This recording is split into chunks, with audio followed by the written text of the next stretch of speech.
And how you see the development of the national arbitration? How are the topics that you see that are now the big topics and were not in the past when you start working? Well, from our perspective, Alan Redfern and mine, we, in the context of the fresh fields practice, we nearly always had a government on one side or the other at that time. Later, as we started to get international oil companies and the like as our clients, as international arbitration clients. But don't forget, we're dealing in 1964, when I was summoned to Sir Charles Wishaw's room, the fresh fields clients were not really commercial clients.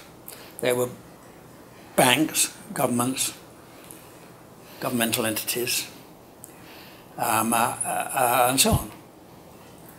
And it was only later that the fresh fields practice expanded into ordinary commercial activities, if I may say, although for a long time there were always governments involved on one side or the other, and sometimes we'd be acting for government, sometimes we'd be acting against government.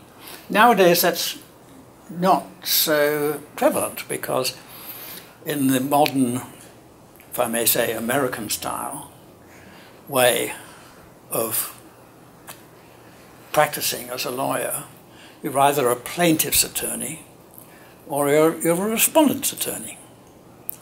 If you're a plaintiff's attorney, it's all on contingency fees. If it's a respondent's attorney, they're usually charged by the hour. And so that's one way in which practice has changed, is that you have people who specialize in being... Are you specialized as for claimants or respondents? I would say that I'm specialized in foreign investors coming to Brazil, and all Brazilian companies doing business abroad. Yes. Yes. Okay. Yep. But that sounds like they're investors.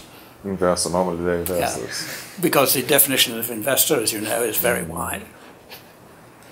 And I think that that's one thing that has changed.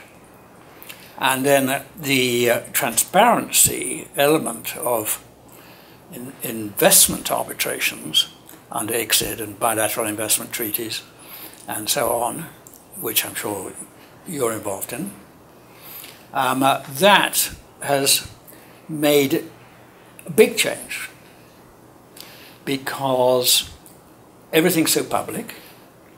You can, these big law firms, I mean, I'm joking a bit, but the big law firms have lots of little guys and girls in the basement rooms with no windows of their law firms, okay, whose job is to read every arbitration award they can find, every article, every book, and if somebody is appointed as an arbitrator, if it's their side that's going to make the appointment, they have to research everything the guy's ever written or ever said and recorded to make sure that he or she views are acceptable.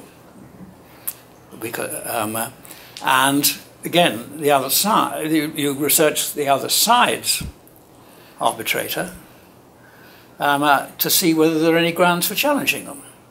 And that is, I'm afraid, one of the symptoms of modern international arbitration.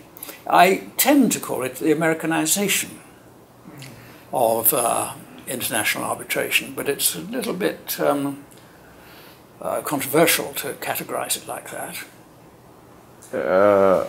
Getting to this point, how do you see the way? Do you think that's the international arbitration practice? It's good that we're here teaching our young practitioners, but do you believe that at this point in time, talk about Americanization, the influence of the big UK law firms, Do you see that nowadays international practice for international arbitration, kind of standard practice, or do you see many difference from country to country? Talking about international arbitration, like when a Brazilian company doing arbitration is different than an Indian company doing international arbitration. Well, I think fortunately there's been a reaction to the Americanization of international arbitration, in the sense, I'm just giving an example, that if you had an American law firm on the other side, you would get some, in the very first procedural meeting, your opposition would say, I'm entitled to discovery of all these documents, and I shall want to have depositions of witnesses, and etc., etc., etc. And if you've got a good chairman of the tribunal, he'll say, what is discovery? Well, I'm entitled to it. And fortunately, we now have a situation where the International Bar Association has come in and with its many texts, useful texts, like the rules on the presentation of evidence, and then they're now getting it much more political. The latest document that everybody's talking about, and I'm telling your students about it, our students, is the IBA's text on the conduct of party representatives, which was introduced by the Council of the IBA in May 2013. It's only a year old, just over a year old. But that says wonderful things like all attorneys shall tell the truth. They shall not lie. And then there's provision for what kind of sanctions can be imposed if they break these. They're called guidelines. So what's your view about this kind of soft law? I think it's what many people would call progress. But personally, my mind goes back to the good old days. Yeah, okay. In the 1960s, before arbitration became like it is today, and where you could trust everybody anyway. You didn't need a document to say. If you'd got French lawyers, Dutch lawyers, Vandenberg type people, all around Europe, and the Arab lawyers, pretty good, very ethical. You didn't need to have, you've got to tell the truth. Yes, of course. Because it was assumed that your own bar, and the scenario, it was a close-knit society of people. And if somebody started to lie or to conduct cases unethically or even dishonestly, then they didn't last very long. Mm-hmm. They were edged out of the community. And as a last question, you have a strong work as a professor going all around the world, teaching classes like this one you are teaching in São Paulo. What would be the advice for a young practitioner that one should develop a practice in international arbitration? What would you advise him or her to study, how to conduct himself or herself in hearings? I think the answer to that is simple, that you've got to do the kind of opposite side of the coin, research to the research that the firms are doing when they're hiring people, which is, I've got to find a firm which has a good practice in international arbitration and who wants people like me. And then, okay, how do I'm a 25-year-old graduate. How do I make myself stand out from the crowd of people who would like to get jobs in these firms? The Americans. And the answer is pretty simple.